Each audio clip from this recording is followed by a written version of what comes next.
Lição 13. O poder de Deus na missão da Igreja. Texto áureo. Mas recebereis a virtude do Espírito Santo, que há de vir sobre vós, e ser-me-eis testemunhas tanto em Jerusalém como em toda a Judéia e Samaria, e até aos confins da terra. Atos 1, verso 8. Verdade prática. O Espírito Santo é a força motriz que movimenta a Igreja. Sem o poder do Espírito, a Igreja é incapaz de cumprir a sua missão. Leitura diária, segunda, Atos 1, verso 4. A necessidade da experiência pentecostal. Terça, Atos 5, verso 32. A especificidade da experiência pentecostal. Quarta, Atos 2, verso 17. O derramamento do Espírito. Quinta, Atos 2, verso 47. Uma igreja capacitada pelo Espírito. Sexta, Atos 13, versos 1 ao 3. O chamado missionário sob a direção do Espírito. Sábado, Atos 16, versos 6 ao 10. O Espírito Santo na estratégia missionária.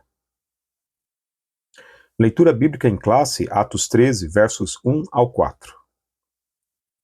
Na igreja que estava em Antioquia havia alguns profetas e doutores, a saber, Barnabé e Simeão, chamado Níger, e Lúcio, Cireneu, e Manaém, que fora criado com Herodes, o tetrarca, e Saulo. E servindo eles ao Senhor e jejuando, disse o Espírito Santo: Apartai-me a Barnabé e a Saulo para a obra a que os tenho chamado. Então, jejuando e orando, e pondo sobre eles as mãos, os despediram. E assim estes, enviados pelo Espírito Santo, desceram a Seleucia e dali navegaram para Chipre.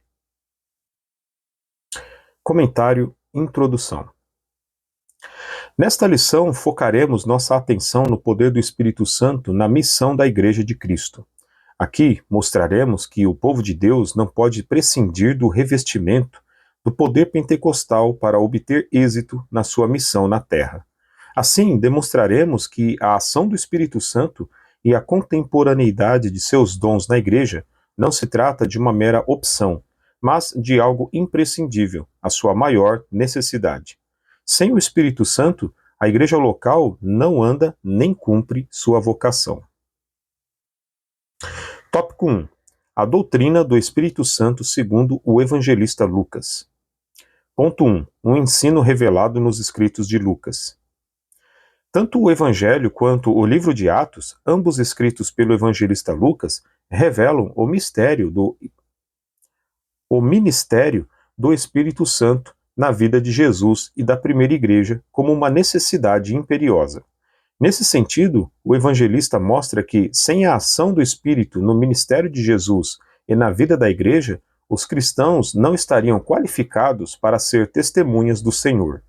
Essa promessa estava associada ao revestimento do poder do Espírito, conforme descrito nas palavras de Jesus, como o poder do alto. Lucas 24, 49. Ponto 2. O enchimento do Espírito como experiência necessária. O Senhor Jesus só começou seu ministério depois de ser cheio do Espírito Santo. Lucas 3, 21 e 22. Nosso Senhor fez a obra de Deus e a fez no poder do Espírito Santo. Ele foi capacitado pelo Espírito Santo. Lucas 4, 18 e 19, e dependeu dele para exercer o ministério. Lucas 5, 17, Mateus 12, 28. Da mesma forma, a igreja só deveria iniciar o trabalho missionário quando fosse revestida desse mesmo poder. Por isso, podemos afirmar que, no contexto literário do evangelista Lucas, especialmente no livro dos Atos dos Apóstolos, o Espírito Santo aparece como uma necessidade, não como opção. Ponto 3. O enchimento do Espírito como uma experiência concreta. Se por um lado Lucas apresenta o Espírito Santo como uma necessidade na vida da igreja, por outro, ele mostra que o enchimento do Espírito ocorre como uma experiência concreta na vida do crente. Nesse sentido, o livro de Atos retrata a experiência pentecostal como um acontecimento objetivo, não subjetivo. Ela podia ser vista e ouvida. Atos 5, 32. Havia manifestações físicas que se tornavam reais para quem as tinha e visíveis para quem as presenciava. Em outras palavras, quem recebeu sabia que havia recebido. Atos 11, 15 ao 17. Dentre os muitos sinais, um se sobressaía sobre os demais, o falar em línguas desconhecidas. Atos 2, 4, 10, 44 a 46, 19, 1 ao 6. Ponto 4. A doutrina pentecostal clássica. Desde seus primórdios, a doutrina pentecostal clássica afirma que o falar em línguas desconhecidas é a evidência física inicial do batismo no Espírito Santo. Em 3 ocasiões no livro de Atos, a manifestação das línguas está presente, e em todas elas chama a atenção o fato de todos terem experimentado o fenômeno de falar em outras línguas. Atos 2, 4, 10, 44 a 46, 19, 6. Até mesmo a narrativa de Atos 8, 14 a 25, onde não há menção de ocorrência de línguas, o evangelista parece deixar subentendido que as línguas estiveram presentes ali. Atos 8, 18, conferir com Atos 9, 17. Assim, estudiosos dos livros de Lucas reconhecem que o uso que o evangelista faz das expressões batismo no Espírito Santo ou ser cheio do Espírito Santo, em Atos dos Apóstolos, tem a ver com a experiência do derramamento do Santo Espírito, acompanhada de línguas desconhecidas, como evidência inicial. Tópico 2. O Espírito Santo capacitando as testemunhas. Ponto 1. Capacitando as testemunhas. No livro de Atos, é possível perceber o ensino da capacitação do Espírito Santo sob diferentes perspectivas. Primeiramente, o Espírito capacitando líderes para o desempenho da obra de Deus. Atos 4:33. Nesse sentido, vemos o apóstolo Pedro sendo cheio do Espírito Santo quando foi confrontado pelos sacerdotes. Atos 4:8. O apóstolo Paulo, quando é cheio do Espírito Santo, para resistir a Elimas, o mágico. Atos 13:9. Depois, vemos também que não eram só os que faziam parte do colégio apostólico que eram cheios do Espírito. Pessoas comuns também eram revestidas do poder do alto. Na verdade, o que se observa em Lucas é que o revestimento do Espírito veio sobre toda a carne. Atos 2:17. Ponto 2. Pessoas simples capacitadas pelo Espírito. Vemos isso claramente quando Ananias, até então um ilustre desconhecido, é convocado por Deus para impor as mãos naquele que seria o maior apóstolo de todos os tempos, Paulo. Atos 19, 10 e 11.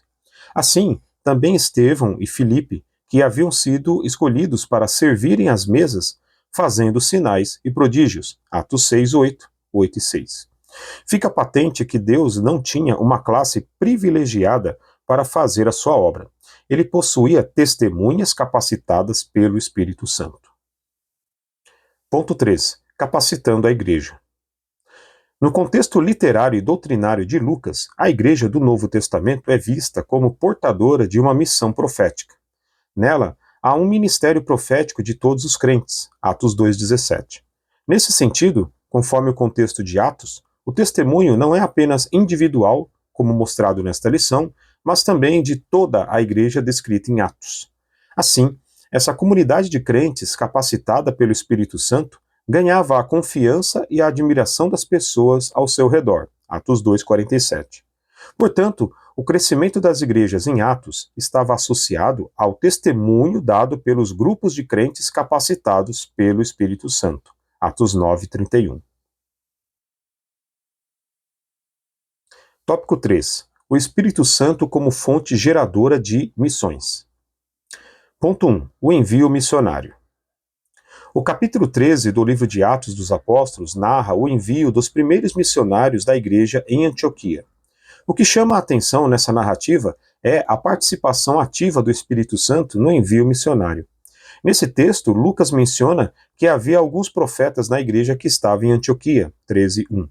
É bem possível que essa observação do autor sagrado fosse para explicar como se deu a participação do Espírito Santo no comissionamento de Paulo e Barnabé para a primeira viagem missionária. Lucas mostra que, por intermédio dos dons do Espírito, os dois obreiros foram separados para uma grande obra de maneira clara e audível. O foco do evangelista é que o Espírito Santo é a fonte geradora de missões, pois ele é quem vocaciona e envia. Atos 13:2.